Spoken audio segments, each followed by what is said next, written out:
Giduso karon sa Mandawi City ang pagpaimplementar sa uniform o puparehang plitihan sa mga habal-habal drivers. Ini ang report ni Nico Sereno. Taliwa sa kanunay nga pagsaka sa presyo sa mga produktong petrolyo, mabantayang mipasaka na sab sa naandang singil ang kadaghanan sa mga habal-habal drivers sa Mandawi. Sa impormasyon nga nadawat sa pipila ka mga opisyales, lain-lain kuno ang gitason sa singil ug umento. Mao nga sa sesyon sa konseho, usa kini sa nahisgutan.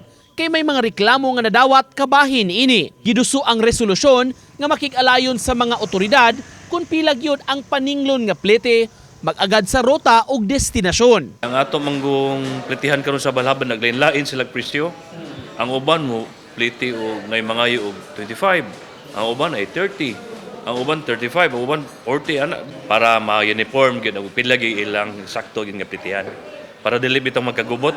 Giauhag ang mga barangay kapitan nga makig-coordinate sa lain-lain nga organisasyon sa mga motorcycle for hire. Auhag sa konseho, patas og makiangayon nga plitihan, taliwa ni ining nahitabo karon.